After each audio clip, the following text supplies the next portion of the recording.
The Burj Khalifa is a skyscraper in Dubai, the United Arab Emirates. It stands at a total height of 828.8 meters. It's 3 times as tall as the Eiffel Tower and twice as high as the Empire State Building in New York City. It is the tallest building in the world, and yet it's not as large as my regret for not reviewing some rap songs by Earl Sweatshirt last year. Few artists gobsmack the listener base quite like Earl Sweatshirt has with this new, hazy, swirling, feverish direction for his hip-hop vision, but at this point it's clear that this is the art that he wants to sculpt without concession. In releasing this music, he sheds his fair weather fans and those who simply want the good old Doris days, and leaves him only the loyal followers who entrust his vision going forward. For me, Some Rap Songs was a revelation. I had understood Earl's shadowy, honest music, but never felt as captured or connected to it as others, and that just isn't a satisfying feeling to have. It's enough to sympathize with the context, but you also wish you could feel its influence through the music. The midnight that Some Rap Songs dropped, I listened to it with no real understanding of what to expect, and I ended up understanding it instantly.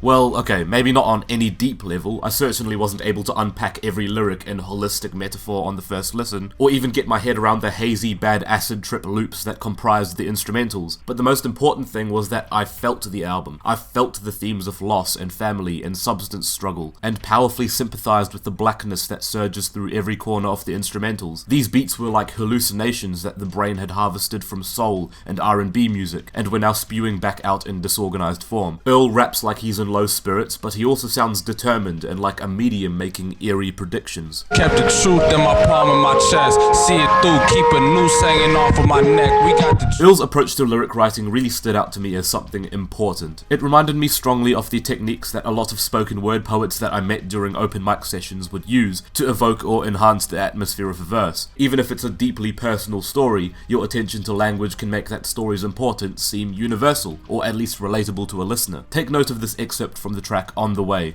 dark face on the news, clouds gray on the move, on the way like the truth. To me, this set of lines is bone-chilling, and I can't exactly pinpoint why, because it's not a pinpoint type of explanation. It's the way the images all seem to morph into one another in just a few lines. The sight of a black person on the news, the grey clouds moving ominously, blending into the idea of the truth that is soon to be revealed. It leaves you with powerful key words and plenty of room to imagine what the point is, instead of just telling you straight up what the message is meant to be. Earl's word choice seems not only influenced by his mental health and personal experiences, but also his concern for black people, and where movements must tend to in order to see progress or a greater revealing of truth. This is what makes this new EP, Feet of Clay, astounding to me. It's not perfect, God, I wish it was, but mach-hommy does spend what feels like a lifetime stalling his track, singing about invoices or some shit. I know that's kind of the mach-hommy thing, to keep muttering a line under your breath sometimes. Every time you think he's gonna start, he doesn't, and then when the verse does start, he catches his breath constantly, like he's encountering lag time during his recording session. I think I may as well get the lead issue out of the way, even if it's quite small. Earl's delivery over these verses is quite erratic, and not always in line with the divots of the instrumental. It's hard to explain why this even matters, but for a short collection of tracks with such powerful lyrics, and to me, powerful beats in spite of their sparseness, the delivery always feels like it's underutilizing the full potential of these instrumentals' off-kilter patterns. Something that can allow for the performer to emphasize certain key phrases or key words as they come in line with a certain part of that instrumental's loop. Not only was Some Rap Songs full of spectacular moments like these, but it's also a characteristic of many abstract rappers, including mach-hommy and Mavi, who make appearances on here. Because the tracks on Feet of Clay are a little starved of this approach, the songs easily come off monotone if you're not immediately engaged with the music, and this can make it especially difficult to be interested in the lyricism from the get-go. Anyways, enough talking shit, let's talk about why I fucking adore Feet of Clay. You like Amari Stoudemire with dreads, bobbleheads, chatterboxes flapping, but I got a lot of fed. The title Feet of Clay references a biblical parable where an idol statue is sculpted from gold and silver and all that bougie shit, but it has feet of clay, an expression now used to represent weakness even in some of the top dog idols. It's no secret that Earl pours everything out in his music, but in these tracks he acknowledges his status as a musician or a role model that kids look up to, even one that he wants people to look at as the light shimmering from a star. The point of conflict is that what he raps about isn't reminiscent of a light shimmering, it's notoriously dark and gloomy in the pits. And he's also very secretive about what details he decides to put forward. But instead of letting this stop him becoming the precedent for everything else, his perseverance is what he focuses on. The roadblocks to chop at, trying to dodge the quiver launching missiles in the dark, It's tough, but he hopes that people will see a shimmering light in his endurance. Despite this optimistic way to look at things, the EP doesn't begin with hopeful omens. It's too honest for that. They dug it when they was young, more than one hole in one with no mulligan. Selling kids, culture with death, circling like carrion. The more the merrier. Phone got you living vicarious. Ice melting cause it's so hot, the veil lifts, the pain salient. Niggas started chopping at the roadblocks. First off, the triple entendre with "they dug it when they was young" is already it's a corker of a line. Young kids digging Earl's music, and then the hole-in-one with no mulligan that he mentions in the next line, implying that Earl worked hard to sculpt his own victory. But then above all, the third meaning, the overshadowing theme of death and mortality, it's really a line that evokes the image of digging your own grave, which means that when the veil lifts and reveals the true horror of the situation, all you want to do is scramble to get out, chop at the roadblocks. It's such a bone-chilling way to start the record. The line "I'm ducking when the quiver launch missiles in the dark" is a chilling admission of futility, but you still get that sense of determination from him, like he's still trying to duck them anyways, even though it's nearly impossible. And when you consider that the song reads also like a manifesto, Earl putting his foot down and saying to his fans that just want old school Doris, or heaven forbid, self-titled mixtape Earl back, that this is the direction that he wants to go towards instead. This song is just him saying that he'll continue to stay true to his musical vision, even if it's considered a miss to his listener base, or an L if you're a prolific part of music Twitter, Lord help you. He doesn't even let go of that quiver metaphor, he links it right to the next line, "miss me with the glib remarks." Made 30 racks of weed, no fat in the collard greens.